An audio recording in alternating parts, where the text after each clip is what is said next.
Эрхэм үзэгчдээ өнөөдөр хуучин бар хушууны Баян хад сумны Баян хад гачаанаас гачааныхаа малчдад үүс урд хувааж өгөх үйл ажиллагааг өрнүүлж байгаамаа. Тэгвэл энэ сайхан үйл ажиллагааны сонин сайхныг манай бичлэгээс та бүхэн маань таалан болгоно.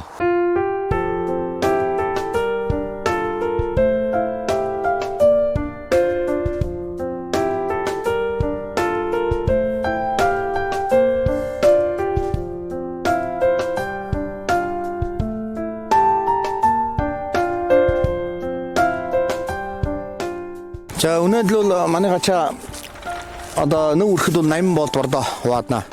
Тэгэд бол одоо өнөөдөр олон малчид иржээ. Их сайхан өдөр байна. Тэгээ малчид баярлж байна.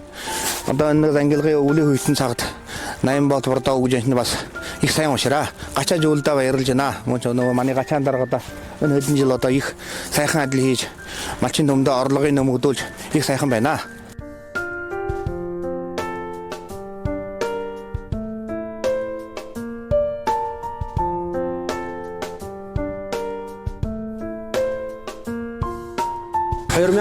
оноос эхлээд манай гачаа хөдөлгөөний нутгаан нэгдэлтийн хамааран малчидаа 80 төгрөгөөр доор үнээр дөрөөслөн өгч тэгвэл гачааны нийтийн хуримтлалаас өсгөөс нэмэгдэхөөсний хувьас малчид бас энэ нутгаан дөрөөслөж осон нутгаан гадагшин даашлаад малчидын үр ашгаан бас нэмэгдүүлжээ.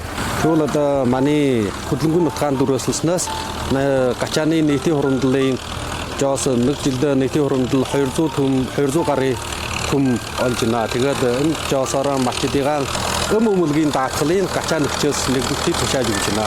Энэ жирэгчээс бас бидэн гачаа нэгтэн усан төрөх долоо авч аваа.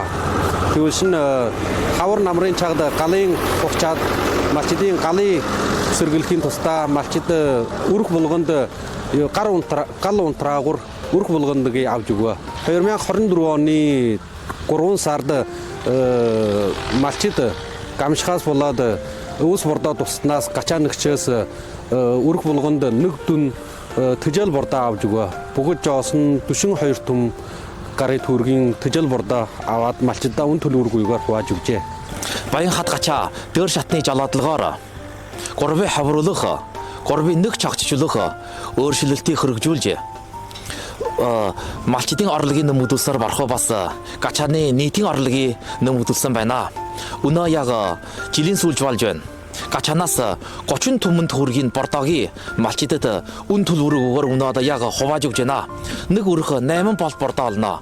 Бас гачаанаас бас иймэрхүү нийтийн орлогыг манай малчидад хувааж өгөх юм аргаар бас малчдыг урамшуулж их баярлуулж байна. Манай гачааны 2 чиглэлээс бас дараагийн ажилдаа малчдаа илүүхэн дагуулж бас өл талын ажилд идэвхтэй оролцож энэ хөдөө малжих тусганы мандуулан хөгжүүлэх ийм төрлийн бодлогоор бас чармайж улмаас улам одоо малчдын орлогыг нэмэгдүүлж бас гачааны нийтийн орлогыг нэмэгдүүлэхээр бас чармайж явна.